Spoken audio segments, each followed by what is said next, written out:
I'm going to share my screen right quick, and let's hope it works out that I don't have too many things going on here. I'm going to make this a little bit smaller so that I can actually move this around. Sorry about that. Why is it not enlarging? There we are. Okay, so I've been told not to really get into the judges. I will tell you our prop guide is on the way. We have been doing extensive research, and that prop guide that started off at about 14 pages is now about 50 pages, but it encompasses everything on the ballots for California and for especially Los Angeles County. One of the things that we do put out is like our Be Judgy guide, which we endorse candidates on the C4 side, which is the Black Women for Wellness Action Project side. And these are people, we don't take it lightly. We really vet these people wholeheartedly. We look at their track record regarding all the way through from law school to your work, every job that you've been in, and more importantly, what you've done in the community. So much so that I was actually on a panel, and one of our candidates that we endorsed was supposed to be there as well, but they were not there. And I found out that they were actually coming from way across LA. So of course, they weren't going to make it. But I did get a call from the host when I was on my way home later on that afternoon at that panel. It was like, they just showed up. That they really put forth that effort, and that's the kind of people that we endorse, that they're like, even if I know it's late, I know it's afterwards, I want to show you that I'm here for this community and that I'm engaged. But I'm going to move into this part of our little cheat sheet. And can everyone see my screen well, or should I just minimize this just a little bit? Awesome. Okay, so we have several props on the ballot, and I'm so glad that Mr. Brown went ahead and talked about Prop 6, because Prop 6, Prop 36, along with Prop 3 is what I would call like our human rights propositions. Those are the ones that are centered, really centered. And I'm not going to go into 36 because I see that we have another speaker that is on the call that is going to do that. And those are the ones that I say are really, really tied to human rights and human dignity, because mainly I tell people everything you can think about regarding our lives as a whole is on this ballot. Our freedom to love and marry who we want is on the ballot. Our freedoms regarding slavery is on the ballot. Freedoms to determine how we spend money in our communities, as far as voting no on 36 and not letting it repeal the wonderful work that Prop 47 has started. So I'm just going to walk through this really, really quick regarding these props. So Prop 2 is dealing with school facilities bonds. And we're taking the approach of saying yes, in a sense of it's going to allow the state to borrow about $10 billion. And 8.5 of that is going to go toward K through 12 schools, including charter schools, and 1.5 billion is going to go toward community colleges. And if you know, I'm sure if you've ever happened upon one of our schools in any of the LAUSD, you will see that a lot of them are in need of repair. There's a lot of dilapidation. There have been people that have had leaks, moles, just where they just did not have that funding in place. So we are recommending, although voters have rejected bond measures in the past regarding taxpayer money, this is something that we really need to have in our schools. We need our children to go to schools that are safe and in every possible way. And that's just doesn't stop at the big news items of gun safety and things of that nature. it starts right just making sure that they're in a safe environment to learn, to pay attention to that. And then our next item, of course, is Prop 3. Prop 3 is the constitutional right to marriage, and it's also called the freedom to marry on the ballot measure. And I just want to dispel any rumors regarding this because we actually had some questions at our Sisters at 8 program that we had earlier in the month.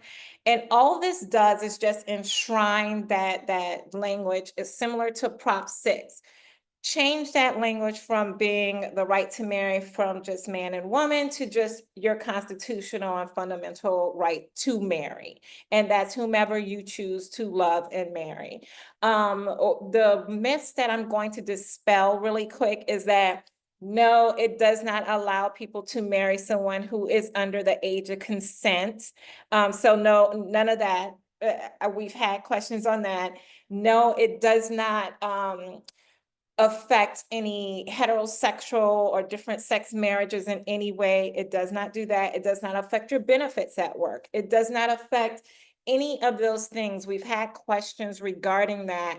And the main reason behind this prop is that there are certain benefits that come with marriage. If we think about it, people think, oh, it's just a piece of paper or it's just a piece of jewelry. But a lot of times it affects not only the benefits you can get from your employer and add your spouse on and cover your children as well, but if you have a situation where you have a same-sex couple and they have not like formally adopted that child to give that child their name, issues if they're having a health crisis. How are you going to be there for that child? They're going to say you're not immediate family. Also, that extends to just that partner or that spouse. You're not listed as their actual spouse of record or in the law. And so we're just trying to rectify that language and make sure that, hey, they have that right. They get the same rights as everyone else. And it's not an issue. It's not going to affect negatively anyone else in heterosexual marriages. When we go down to Prop 4, that is another bond. That is the climate bond. And it's a very long name. It's the bond for safe drinking water, wildfire prevention, protecting communities and natural lands from climate risk. And that's another bond for $10 billion in support for various environmental and climate projects. We're in California, we know what it rains, 36 days out the year. We have issues with wildfires. We have issues with plastics getting into our oceans. We have issues with just safe drinking water, safe protecting everything that we have in our community. And despite what some people may think, climate change is real. And if we don't be proactive on it and we don't start setting the standard and putting this funding in place to combat these issues, it's only going to get worse over time. So this is one of those things that we are recommending yes on. And as we go down to Prop 5 is, it says that it's voting for affordable housing and public infrastructure as a bond. But really what it is that in our county government system, you have to have over 2/3 vote in order to pass any bond, in order to get any projects approved, in order to get any of those things taken care of.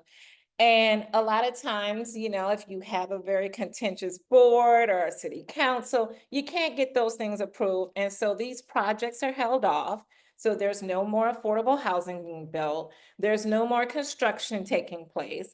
And, we're just if we have 10 people on a board and we need to have at least 8, and you can only get like 5 or 6, then we're stuck. That project does not go forward. What this does is just lower that threshold to 55%, which is a majority vote for anyone. So in my example, if you have that board of 10, that means you only need 55%. You only need 6 people to approve that. So that's where you get that more streamlined approach of that approval. You get the affordable housing built, you get construction projects taking place. And the last thing that we want to do is hold up more housing being built when we're already in a homeless crisis. And I think that my brother has done phenomenal on 6, phenomenal. So I don't even need to really go any further on 6, but I will tell you this much regarding 6. The fact that it is 2024 and we are still having issues with slavery and you know, it's daunting that these people are risking their lives fighting wildfires for roughly 14 cents on the dollar sometimes. And then they can't use those skills when they come out. And that they cannot be looked upon as, I call them subject matter experts. You've worked at this job, you've got that on the job training. Anywhere else that would be called an apprenticeship, but because it's prison, and I feel you, brother, because I'm originally from Louisiana and we have Angola prison and the graveyard is on site. You basically do not leave once you go to Angola. And they thought during a field trip that we had for, I was getting my bachelor's at the time in criminal justice at the Southern University. And I also went back for law school as well. But they thought it was great to brag that they grow like almost 90% of their own food that the prisoners eat there on site, because it's literally called a farm. Angola is called a farm. They grow all their vegetables. They still have guards on horseback with rifles. So it is slavery by any other name they want to call it. And just to know that once you go there, that is your life sentence. And if we are to stand by the fact that prison or the penal system was supposed to be to show you the error of your ways, to be rehabilitative, and then you pay your debt and come back out to society, then let's use it for that. Allow them that autonomy to decide to go to higher education, get those mental health resources, get whatever substance abuse resources, any resources that they need to do to come out better for our society as a whole. And that's where I'm going to end that. And moving on to Prop 32. 32 is definitely a yes. That is raising the minimum wage to $18 an hour. Now, I will tell you that the California Department of Finance, they were saying that they were trying to get up to about $17.25 by 2025. But what this does is that this proposition takes it out of the hands of the Department of Finance, because they were doing these small incremental kind of raises, and it's just not getting there. I mean, first of all, rent's too damn high. And there's no reason why someone who is making minimum wage, working a full-time job, still needs to have government or public assistance, because now you're defeating the purpose. And that's what's happening right now with a lot of people. And a lot of folks are afraid to ask for that wage increase because they think it's retaliatory. And it's a lot of our Black and brown sisters that are out there and brothers that are out there. And unfortunately, this is the only job that they can get. They have a limited skill set. And that's not something to look down on them for. They are being productive. They are working. They're providing for their families the best that they can. And what this does is that this gives them a boost. Now, I will tell you, labor unions will tell you, this is not enough. It should be like $25, $26 an hour. But this is somewhere of a start to have them jump from that $15 an hour to $18 an hour. And in many other areas around the state, they're already past that minimum wage. And I'm just grateful to California because, like I said, I'm from Louisiana and our minimum wage is still $7.25 an hour. I know. I saw you look. I saw you. Your name is Michael. Yeah, I saw that look. Yeah, I saw that. It's sad in the South. It's real sad in the South. So definitely make sure that we're looking out for our fellow brothers and sisters and those who are in the fight as well for this cost of living. And we want to make sure that we do that. On to Prop 33, that is the Justice for Renters. They want to repeal the Costa-Hawkins Act. And what that is that the Costa-Hawkins does three things. One, it doesn't apply to really single family homes. Two, it only applies to houses built on or before February 1st, 1995. And then it only kind of works with the rent control regarding the ones who are moving in, not necessarily existing renters. This is seeking to expand that rent control, right? Everyone can tell you from here to there, wherever, that every single time it's time to renew my lease, I see there's an increase. This increase is too much. I'm already on a strict budget. And according to studies and just finance and budgeting, you should not be paying more than 29% of your income to housing. If you're doing more than that, they have some people that are paying like half of what they earn toward housing. That's ridiculous. It's predatory and it's unnecessary. It's basically just allowing landlords to be just capitalists. And I get it, we're in a capitalist society, but there's humanity that needs to be put forth first. And now this is especially important since we came out of a pandemic. Some of those housing moratoriums have expired.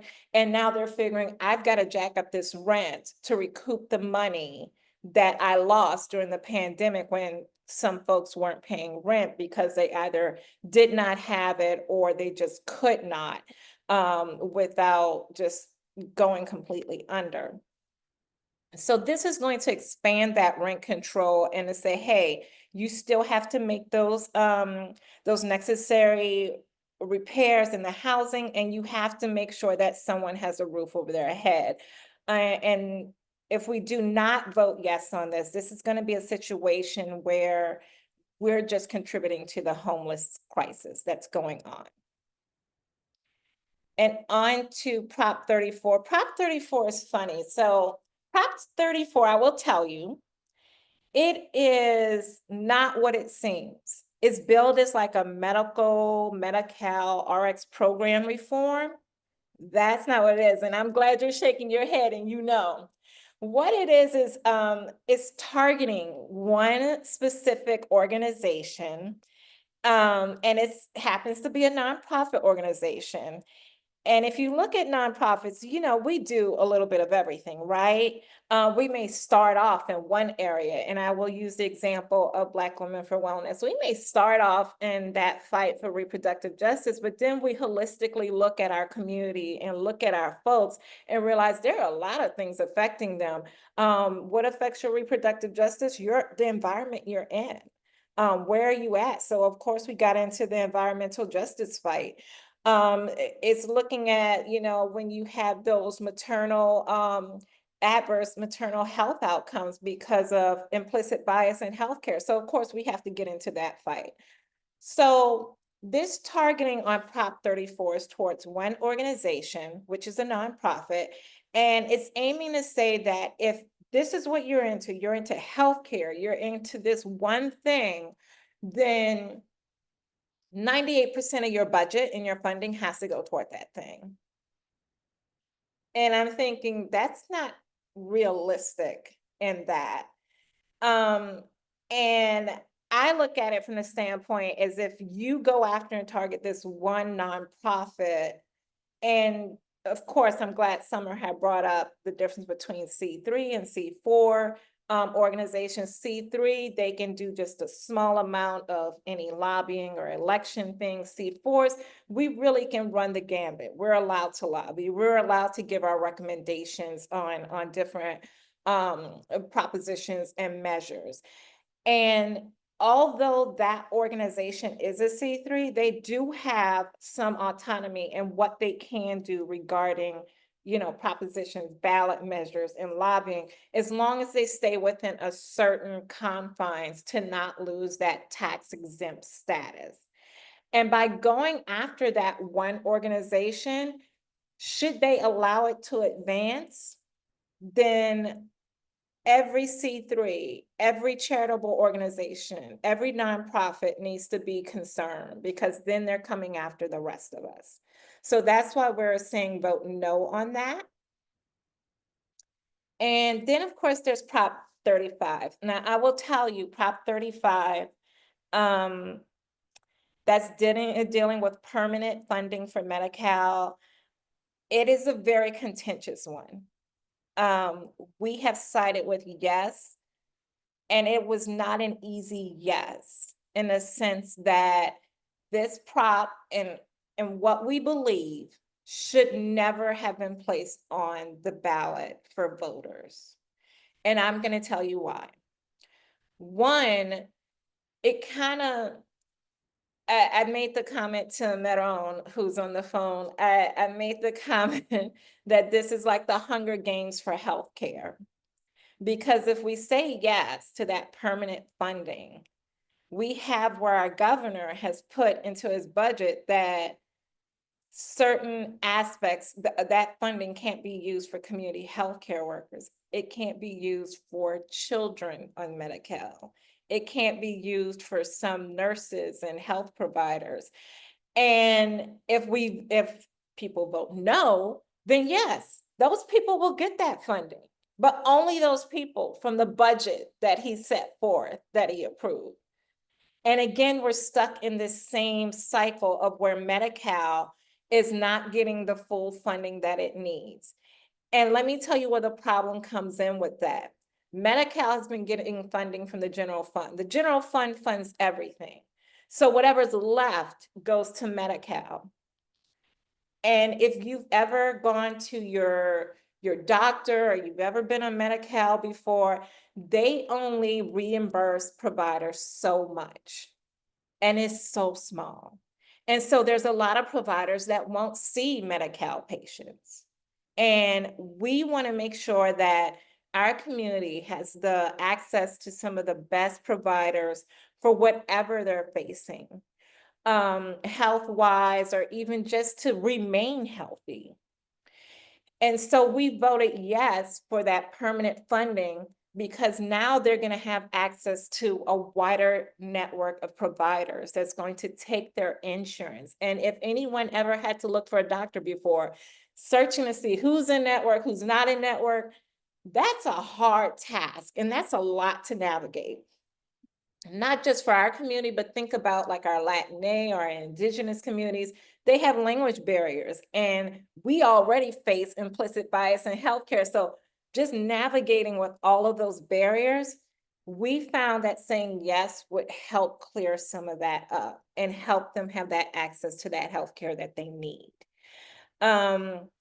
Of course, no on Prop 36. I'll leave that to our next speaker. But we do have a few measures that are on the ballot as well. Just to share, I'm sorry to interrupt you, Lakisha. Just FYI, we had Lene from Supervisor Mitchell's office here at the top of the hour who talked about Measure G. So I just wanted to put that out there. Thank you, Summer. I did see her on there, so I was just about to say I'm about to skip G. But Measure A, and a lot of people have a lot of questions regarding Measure A. Measure A is going to replace Measure H. Measure H expires in 2027. And people are thinking, then why are we worrying about it right now? Well, we want to get the infrastructure in place. Now, Measure H was there as a quarter-cent sales tax, and all that money and revenue was supposed to go to fight homelessness and for mental health and substance abuse. Well, if you give somebody a big pot of money and you don't have any real guardrails or any accountability, things can go awry. But it did help in some circumstances with a great deal of folks that are facing being unhoused.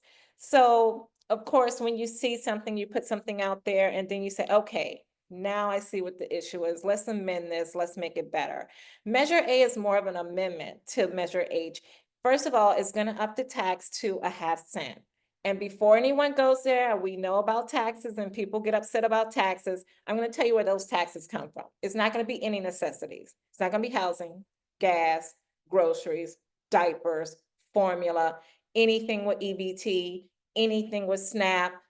None of that is going to be taxed. None of that's going to, we're not going to get revenue from that. That half cents is not going to apply to that at all. It's mainly going to apply to goods and services like tourism. We're big. This is Los Angeles. Anyone who has a concert or anything going on, you know where they're going. They're going to New York, they're going to Los Angeles, maybe Dallas, some other places, Atlanta, whatever. Most of that's going to come from that. Where you may see the most of this is, I give the example of if you buy 100 pair of Jordans, which I would never buy $100 pair of Jordans. But if anyone would buy, if you're a sneakerhead and you're going to get those Jordans, the most you're going to pay is that 25 cents that's going to be taken to go toward this measure. Now, with that 25 cents, this is what you get in return. 60% of that is going to go toward homelessness services. There's also going to be in that 60% is mixed in with all kinds of mental health and substance abuse services and providers for that. Also, 30 to 35% is going to go toward affordable housing to make sure that we're building affordable housing, that we're helping to get more housing in place so people won't be unhoused. But the part that I really love, besides the accountability that we're going to have built in there, is there's part of it called a right to counsel. And that's where we have the issues with the gentrification. You see a lot of people, they're saying, oh, my landlord won't fix this, they won't fix that unless I move out. And then they've got you out, they make these repairs, they jack up the rent, they move new people in, and then your whole neighborhood has changed.